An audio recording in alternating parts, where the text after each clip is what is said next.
for the glory of old state, for her founder strong and great, for the future that we wait. Raise the song, raise the song. Where else would you rather be? I'm Paul Clifford, CEO of the Penn State Alumni Association. Welcome to the People of Penn State podcast. Each week on the podcast, you can expect to hear the voices of Penn Staters talking about what they're passionate about, and you can expect to feel the pride and the power of the Penn State Network. The People of Penn State podcast can be found on Apple Podcasts or your podcast app of choice. Subscribe and give us a rating. Ratings and reviews help others find these great stories. And we have a really interesting story to pass along to you today. We are joined by Northeastern Pennsylvania native Bill Corcoran Jr. He is the founder and host of the hashtag OnTheStacks Podcast.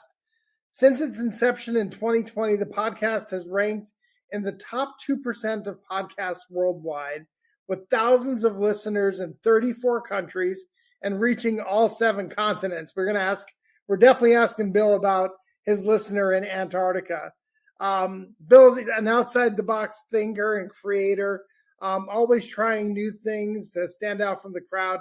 He's passionate about writing and branding and social media and helping small businesses build their brand and reputation through engaging online content. He's become a good friend over the years, and I'm excited to welcome Bill Corcoran Jr. to the People of Penn State podcast. Bill, how are you? I'm great, Paul. Thanks so much for having me today. Well, hey, admittedly, I'm nervous because you have become the podcast king of Northeastern Pennsylvania. So if not even further beyond, I mean, we're going to dive into some of the numbers from the OnTheStacks podcast. But let's start at the very beginning and help people understand, how did you become a Penn State Nittany Lion? Yeah, so I applied to. I'm from Wilkes-barre, and my first 2 years actually I went to Penn State Hazleton. I was always just a Penn State fan, growing up as a kid, and throughout high school I wasn't really sure where I wanted to go to college, and applied to a handful of schools and got accepted into Penn State. And of course, as a fan and just a lover of Penn State, that was my top choice. And as soon as I got accepted, that was it. I was going to Penn State. So you get to Penn State. What were you involved in as a student?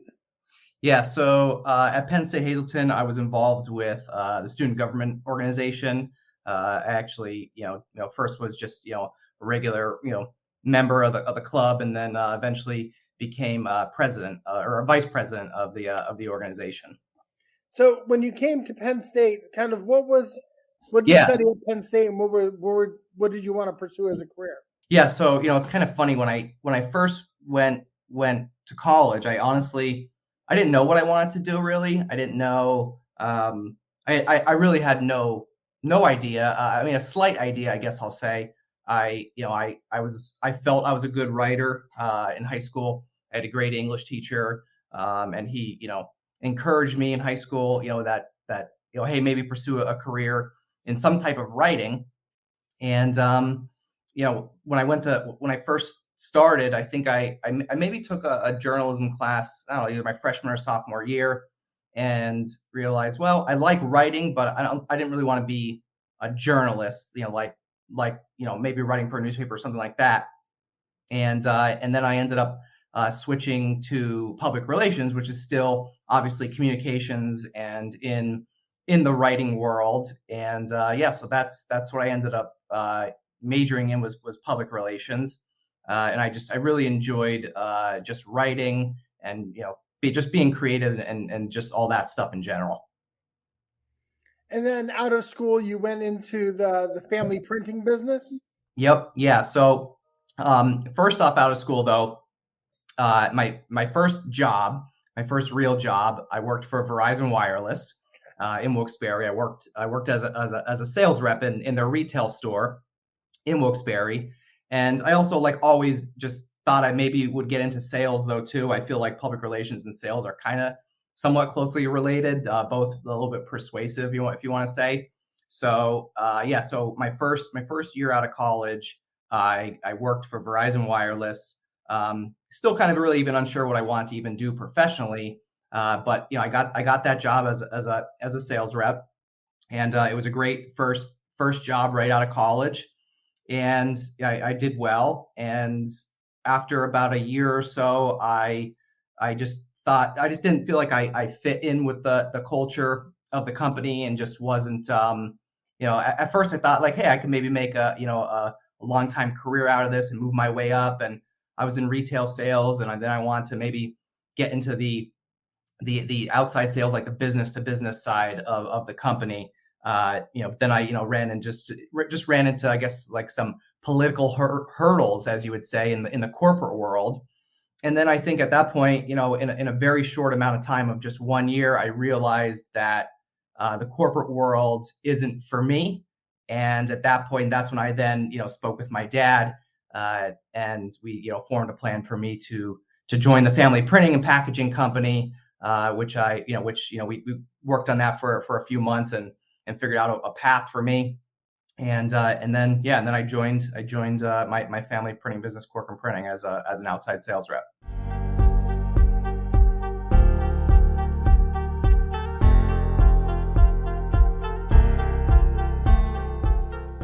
For more than 80 years, the football letter has covered Penn State football from its one-of-a-kind perspective.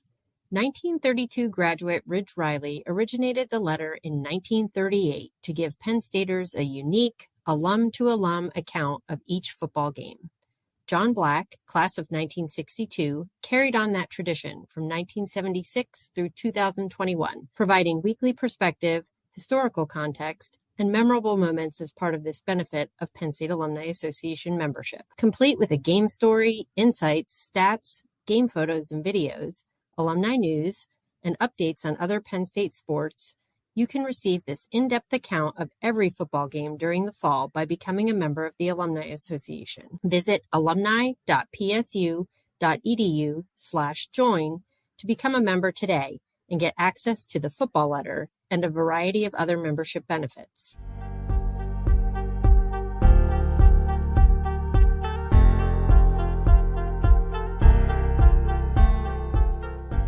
This is the People of Penn State. I'm Paul Clifford. I'm joined today by Bill Corcoran. He's the host of the OnTheStacks Podcast. So, Bill, let's talk about the podcast, right? First of all, what's the origin story? You woke up one day and wanted to be a podcaster. How did the podcast come about? Yeah, the funny thing is I had I really had no intention of ever starting a podcast. It just kind of sort of happened by accident. And the story's kind of long, but I'll try to condense it because I don't know how much time we have here today. But it all started at my family printing business. I one day just took a picture of myself sitting on a tall pallet of paper. So pallet of paper might have been like 5 feet off the ground. And I just took a picture of myself sitting on this pallet. It was actually a pallet of envelopes. And I took that picture and I just kind of did something funny, leaning back on the pallet.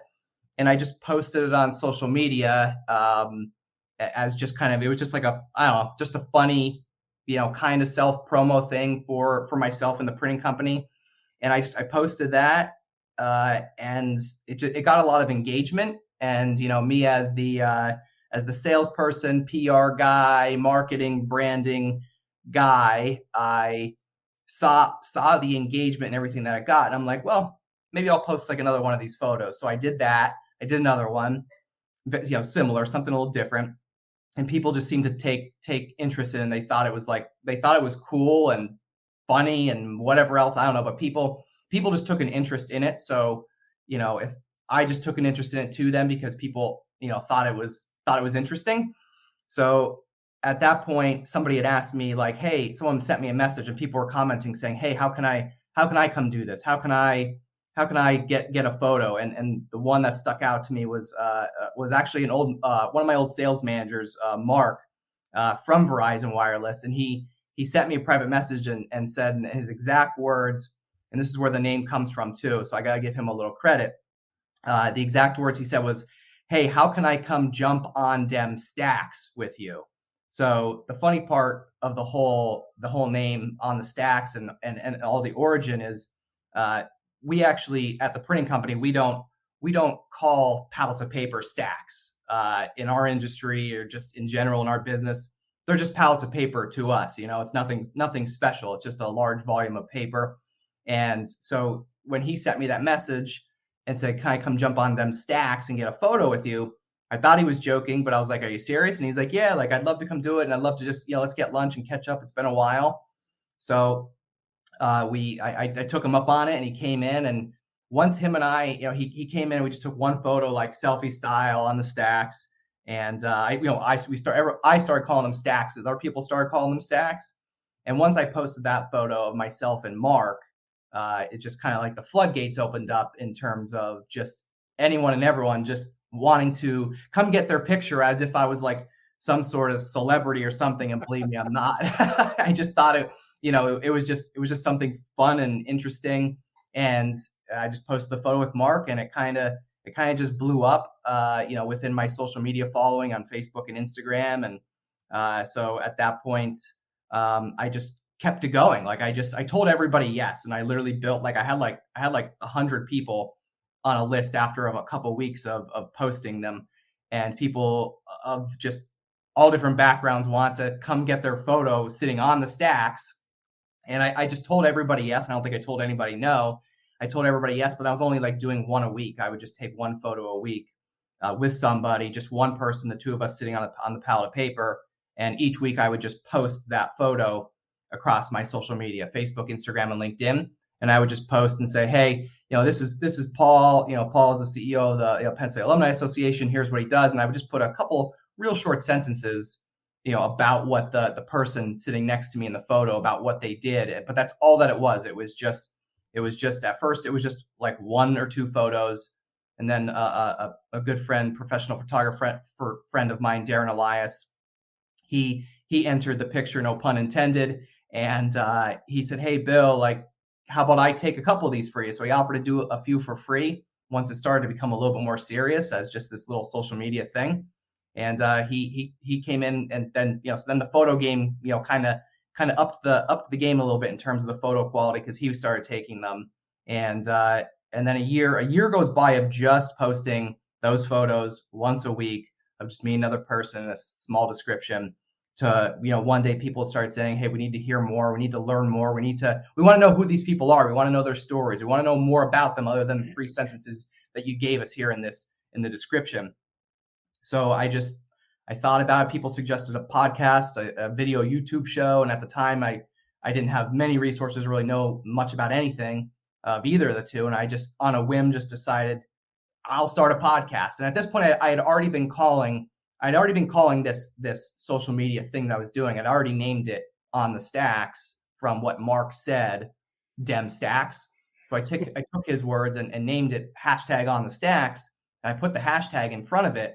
And the reason and the thinking behind that was, anytime I ever posted any type of photo or content related to, what I was doing, if anyone ever searched or still to this day searches the hashtag On the Stacks on any social media platform, you'll find every single piece of content that ever existed from the very beginning of the whole thing. And that was kind of the reason. That's the reason I threw the hashtag in front of it. Partially because I'm obsessed with social media as well. But so that's kind of, sorry for the long story, but that's it. And like I said, on a whim, I just decided, all right, I'm going to start a podcast, and instead of just posting photos of these people, I'm going to now do the podcast in addition to the photos, still do the photos to use to promote the show on social media. Because I already had the content going, I already had the people, I already had the network, I already had the people that want to be part of it and be part of the show. And then, then the rest is history, as they say. So you and I have talked about this before, and I wonder if the answer to the question has changed a little bit since we originally talked about it. But what is the target audience? What is the theme of the podcast? If people are looking for your content because they've heard you on the People of Penn State, what kind of genre would you say that your podcast falls into? So I tell everybody it's like a mixture of entrepreneurship and I guess I'll say self-help, in a sense that many of my guests that have been on the show, many of them are either business owners, small business owners. It doesn't even have to be a business owner, but just entrepreneurs in general, and people that just have overcome a lot of obstacles in life, personally or professionally, whatever it is. It's a mixture of those type of people, and typically, entrepreneurs, overcome lots of obstacles personally and professionally throughout their lives and careers. So that's the kind of content that you're going to hear. You're going to hear people's stories, how they got started in business, in their entrepreneurship journey, obstacles that they overcame personally, professionally. So it really is a mix of both, of like people's, personal and professional lives, and how they combine and align, and how people have overcame obstacles to become successful. A lot of people share their failures as well, which I think is very important to be able to learn from. So as you think back now, you're well over 100 episodes into the podcast, right? I think I read somewhere that the average podcast only lasts 10 episodes, but you have exceeded that 10 times over. Yeah. When you think back at your guests, right, who are some of the more memorable ones? I'm not going to ask you to pick a favorite, right? Sure. But some of the more memorable ones that stand out to you for whatever reason. Yeah, I mean, obviously asking that's like you said, like picking a favorite. It's like asking like who's the favorite child, right? Right. I always joke when I tell people that, but I mean, there's I want to say like all of them are unique in their own way, but definitely some of the memorable, more memorable ones I'll say, or some notable ones, Matt McGloin, who's obviously a very well-known Penn State alum, quarterback at Penn State, and in the NFL. So I was fortunate enough to be able to link up with Matt McGloin at some point. He was episode 107 of the podcast. Another one that's and you'll see when I mention a couple of these is you'll see the diversity of the guests that I've had, and in terms of their stories. So another memorable one was Earl Granville. He's a Scranton, Pennsylvania native. He was in the Army, and he lost his leg to a roadside bomb in Afghanistan when he served in the Army. So I was great. I was able to get him on the show as well and share his story and his journey and what he overcame. Like I said, he lost his leg, and then shortly after he had a twin brother who ultimately ended up committing suicide. And it's a really powerful story, but there's so much to learn from it. And Earl is he's a motivational speaker now. So what he does is he goes around sharing his story, of his life and everything he's done and the obstacles that he overcame. And so that's another memorable one. Another one, my friend Josh Axe. He was episode 93. Josh is not a Northeastern Pennsylvania native. I believe he's from Utah, but he ended up landing in Northeastern Pennsylvania. His background was he was a heroin addict when he was late teen into his early 20s, I believe. He was in drugs, heroin addict, and he went into a rehab he did a couple year program, years in rehab. And it was actually I think it was a 2 or 3 year program that he had to commit to up in Canada. And he overcame his battle with addiction, and now he's an extremely successful real estate investor. So he's got tons of properties in Pennsylvania. I know he has some out, I believe, in Arizona. And he bounces back and forth between the couple locations. But again, like his episode, it's his story of overcoming addiction, and then ultimately being successful and using what he learned, and the irony of his story. And he said it in his episode. I'll never forget it. He said he went from rehabbing himself to rehabbing houses, because that's what he does now. So it's kind of the irony of it. He had to put himself through rehab at one point, and now for a living, he rehabs houses, and he's a very successful real estate investor. So, those are kind of some of the stories and people that you could hear from, you can expect to hear and see. And like I said, like everyone is different. Obviously there's some people that have similar type backgrounds and similar type industries, but that just kind of gives you the idea, the flavor of the variety of people that you'll hear on the show. Now, I know you didn't mention this one, right? But everyone will go out and check the On the Stacks podcast, episode 12. That's right. It was a real barn burner. That's right. Yeah. So yeah, how can I forget that? Yeah. Paul was one of the OGs, original gangsters on the podcast. So yes, I'm absolutely grateful for that, and I feel like I have to have you back on because it's been so long. And I tell everybody, like, the show's come a long way. I joke and say, guys, if you listen to my show, don't go back and listen to the first couple. They're so bad. But I've come a long way in terms of quality and content and all that. But yes, you were one of the OGs.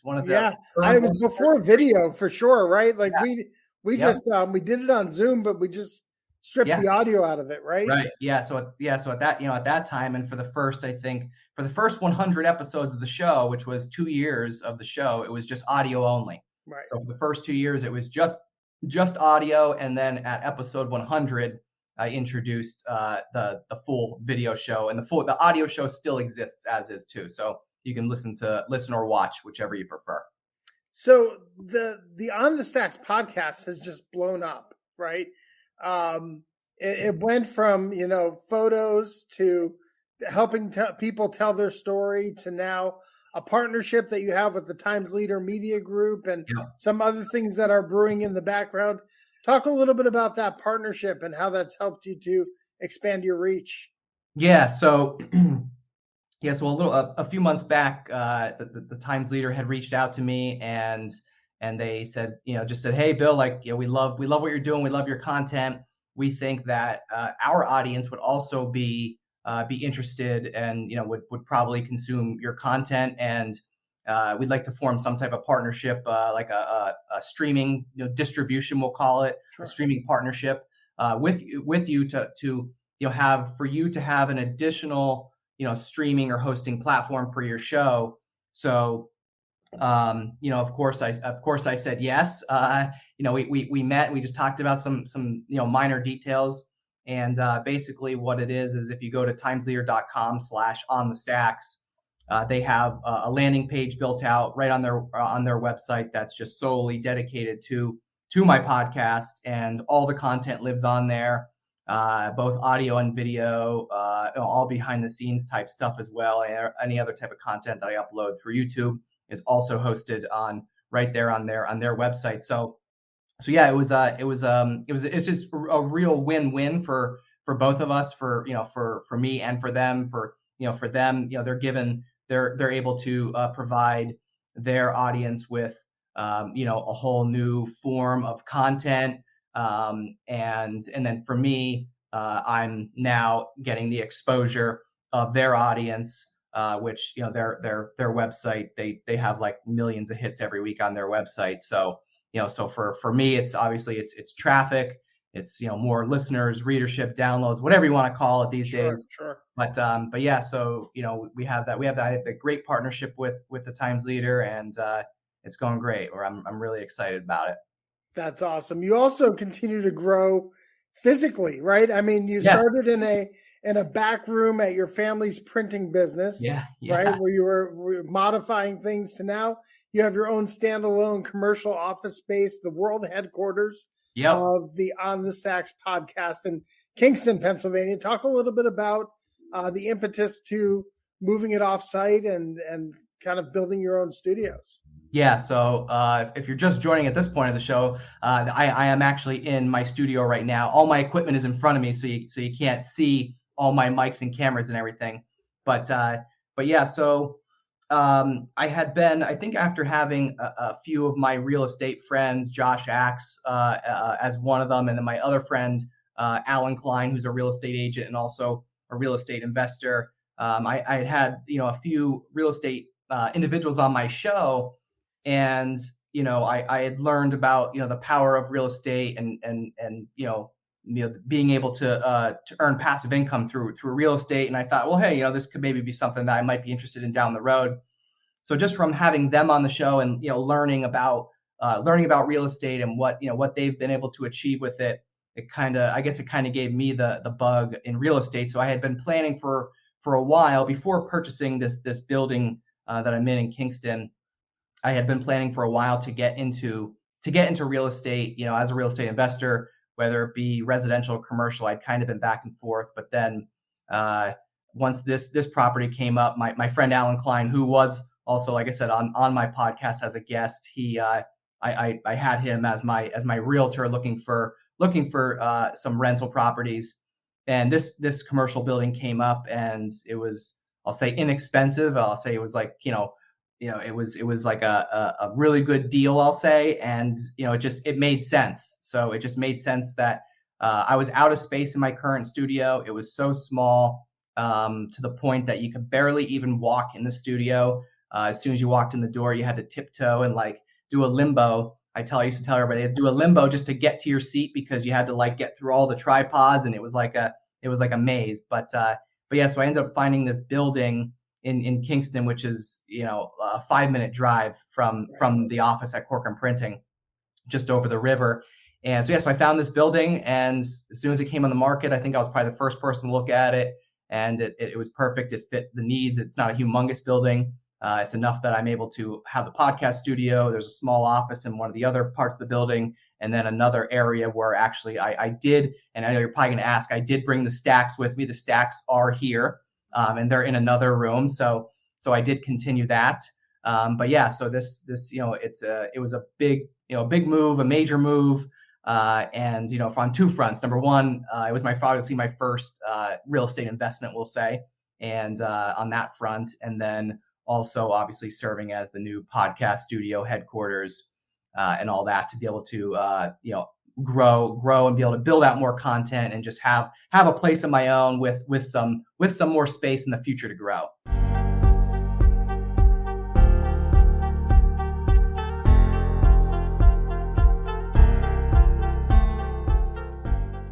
One of the best qualities Penn Staters have is that we are always eager to show off our Penn State pride. If you're looking to add to your collection of blue and white gear, visit the Penn State Alumni Association's Alumni Shop.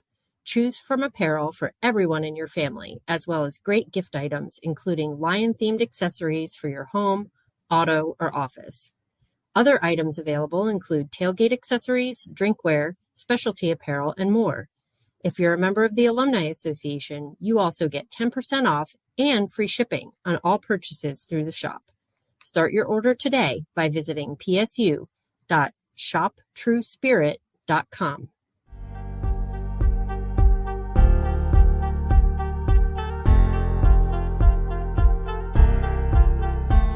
This is the People of Penn State. I'm Paul Clifford. I'm joined by Bill Corcoran.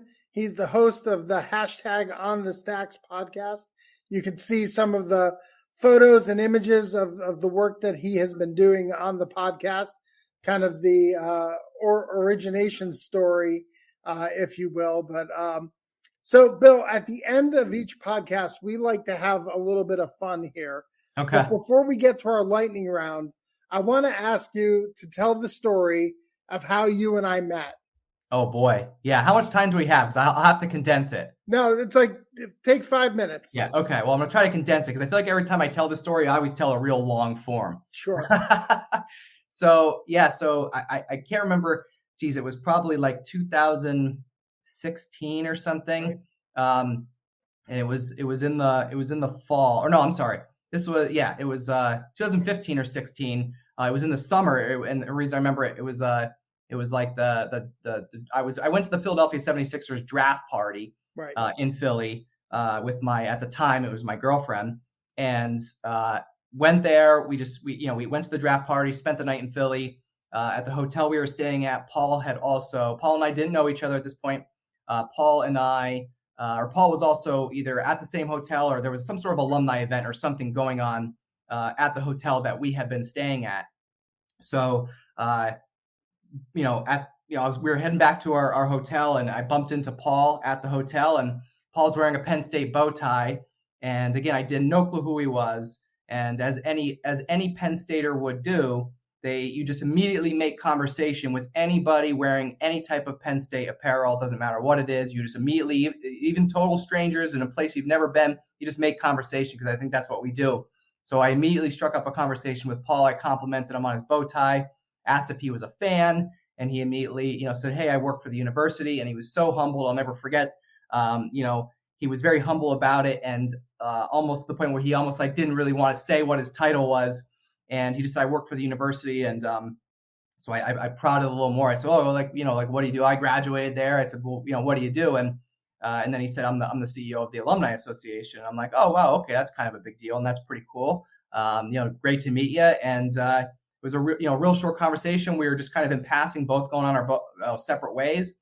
And Paul, I'll never forget, Paul handed me his business card and said, "If there's anything I can ever do for you, let me know." And he handed me his business card. I think I probably gave him one of mine, and we went our separate ways. And then 6 months or so later, now fast forward to the fall, I had been planning to propose to my girlfriend, and I didn't know how, when, or where, or how I was going to do it. Penn State ends up pulling off a crazy comeback win in the Big Ten championship, and then we were Rose Bowl bound. Penn State was Rose Bowl bound down in California. And at that point, when we won that game that night, I was like, that's how I'm going to do it. That's how I'm going to propose to Jess. I was like, I don't know how I'm going to do it out there. I don't know how I'm going to figure out what it's going to entail. I was like, but I'm going to figure it out. And, after a day or two of racking my brain, I remembered 6 months prior, I remember meeting Paul, and I was like, well, this is a total long shot. I'll send Paul an email, because he did tell me, if there's anything I can ever do for you, please let me know. And that just stuck with me. And I said, well, what the heck? I'll give it a shot. I'll send Paul an email. The worst he can say is no. And so what? I'll figure something else out. So I sent Paul an email, and didn't hear back for a couple days. And I think the reason being was because Paul was traveling on his way back, actually from the Big Ten championship game. So Paul got back into State College. One day my cell phone rang. He didn't return my email, but he called me. That was his response. And I'm so glad I answered the phone. I'm sure he would have left a message if I didn't. But I had seen an unknown number coming up on my phone, and it had a State College area code. And it was on the last ring. And then I was like, it just dawned on me, light bulb went off, that, oh my God, this might be Paul calling. So I answered the phone, and sure enough, it was Paul. And Paul was very, very willing to help me out, and said, "Bill, whatever we can do for you, we want to help you out. We have access to the Nittany Lion, the pep rally, the day before the game, out in LA. I think it was at the LA Center, whatever it's called. But yeah, so Paul said, let's make this happen. Let's see if we can help you out. Whatever you want, you just let me know." I think we had a month or so or a few weeks or a month to figure it out and plan it.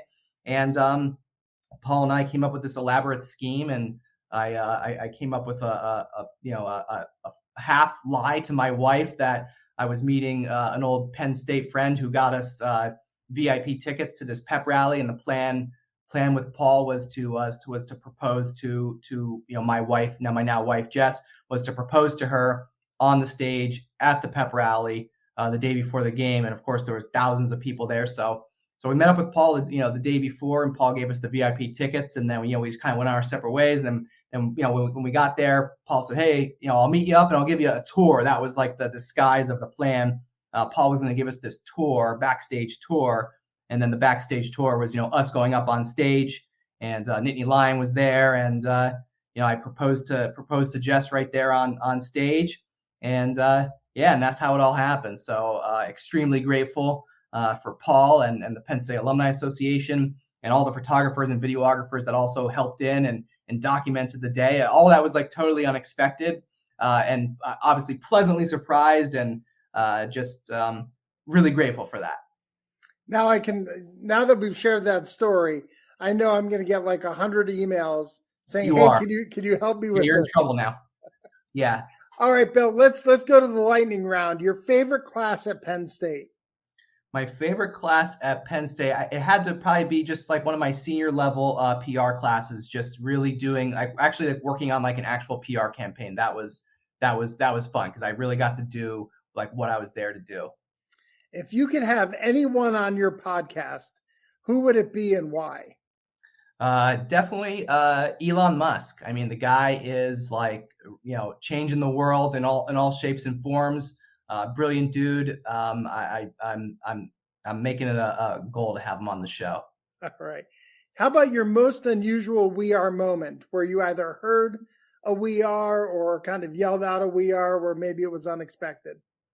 Oh gosh. I don't know. I mean, probably somewhere at some point, whether I was, I can't think of like an exact example, but of all the traveling that I've done, like I said, I've always made connections with Penn Staters. If I saw somebody in an elevator, and I'm sure at some point in some random elevator in some hotel in some city, I gave a We Are walking out of that elevator to somebody that had a Penn State shirt or hat or something. How about your favorite Penn State sport? My favorite Penn State sport, definitely football. And your favorite flavor of creamery ice cream? My favorite flavor, Peachy Paterno. Do they still have that? They do. Yes. Yeah. Okay. Okay. Yeah. Peachy Paterno it is. Absolutely. Hey, I want to give you an opportunity to talk about one more thing. Yeah. You're dabbling in the NIL space, right? With one of our current student athletes. Talk a little bit about the relationship you've developed with a guy who's getting a ton of playing time now, maybe a little unexpectedly. Yeah. So shout out to Dominic DeLuca. Dominic DeLuca is a Northeastern Pennsylvania native. Him and I didn't, I knew of his name, just from hearing about him play, as a high school student. Obviously, I'm quite a bit older than him, but yeah. So I think the way that him and I connected was at some point I had on the podcast. I had her name is Mia Mighty Hopkins of the number 6 of the world famous Harlem Globetrotters. She is also an NEPA native, so I had her on the show. She's from Pittston, and Dominic, is from like that same area. And I had her on the show, and I think because the two of them either knew of each other, Dominic and I somehow started, we crossed paths on Instagram, and we started following each other. And he had been interacting with my personal page, and then the podcast page on Instagram, and we'd got, like I said, just some minor interactions back and forth. And then we just struck up a conversation, via DM. And I reached out to him and just said, hey, you're an NEPA guy. I'm an NEPA guy. Here's what I'm doing. I have this show. This is what it's about. I know you've been following it, right? And I said, I'm looking to somehow get into the NIL world and see if we can form some type of, like partnership, between, me and some student athletes. And he, Dominic was like, yeah, man, I'm all about it. I like your brand. I like the show. I like what you're doing. Let's see what we can do. So him and I formed, a little NIL agreement, and he was the first one, still is the first and only one. Just because I have a million other things going on. Of course, I would like to, see if I could, work with some other athletes. It doesn't have to be just at Penn State, any school, any sport, doesn't matter to me, male, female, whatever. But yeah, so Dominic and I formed the NIL agreement, and it's exciting to be able to be part of it. And it's all still so new, like everybody's still learning. There's still a lot of it's just a big learning curve. I think neither of us really knew anything, knew what we were doing, but I made sure I contacted all the right people at Penn State. Had a couple conversations with, I forget their names, but I had a couple conversations with a couple people, at the university, just to make sure that I was doing the right thing for him. And everything was good. Everything was on the up and up. They cleared everything, and everyone signed off all good. But yeah, so it's exciting. It's cool to see him get some more playing time. Hopefully we can get him on a scholarship. So hopefully Coach Franklin's listening. That's awesome. Well, hey, Bill, thank you so much for allowing us to share your story on the People of Penn State podcast. We really appreciate it, and wish you continued success. Thanks, Paul. I appreciate it. Thanks for having me.